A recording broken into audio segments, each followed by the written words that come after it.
Ceremony of a chip plant ahead of polls described semiconductors as crucial to the country's industrial survival. The German regional polls are to be held in 3 states, that's Saxony, Brandenburg and Thuringia, on the 1st of September, with the AfD leading in opinion polls. And DW correspondent Thomas Sparrow is joining us live from Berlin for more on this. Thomas, good evening to you. What have the key issues been in these regional elections, and is the rising far-right tide in Europe also likely to be seen in this case? Regional elections in Germany are obviously focused on specific topics in the specific region. So unemployment, education, other topics like how to prepare for the future. But, and this is an important but, regional elections always have a political impact that goes beyond the region, that has a national impact.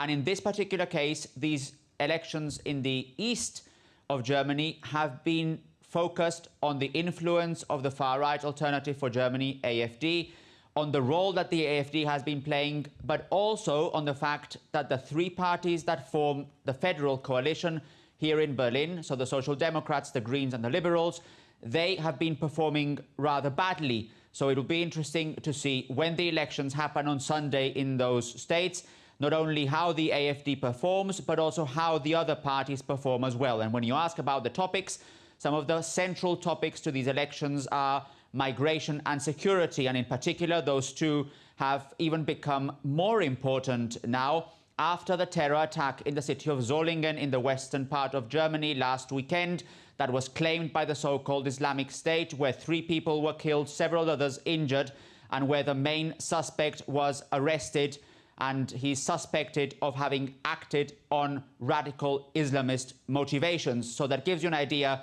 that despite the fact that you had Solingen in the western part of Germany and that attack, that the issues related to that, migration, deportation, security and so on, are also playing a role in what is happening in the east ahead of those elections. Yes, these are burning European concerns. As you mentioned, migration as well. How is the government planning to address these challenges? Migration, on the one hand, the government has stressed that it plans to make deportations faster and more efficient, especially when it comes to failed asylum seekers from countries like Syria or Afghanistan. The main suspect in the case of Solingen was actually a 26-year-old Syrian asylum seeker. So that's something that the government has stressed. The opposition has gone even further by saying that migration from those countries, from countries like Syria or Afghanistan, to Germany should be stopped altogether, which in practical terms is very difficult. And on the other issue of security, the discussion here in the country is about having tougher laws related to the possession of weapons, in particular knives. The suspect in the attack in Solingen attacked the people with a knife. So the discussion now is whether to ban knives further or to make sure that certain types of knives cannot be used in public. Those who are in favor say that this could help towards guaranteeing a sense of security in the country. Those who are against say that it will be very difficult to control. Again, these topics that are related to what happened in Solingen at the weekend are now obviously playing a role when it comes to the political discussions in the eastern part of the country ahead of the elections. Thomas Sparrow, thank you for joining us from Berlin. And still to come on DD India Global. India rejoices over the completion of 10 years of the PM Jan Dhan initiative.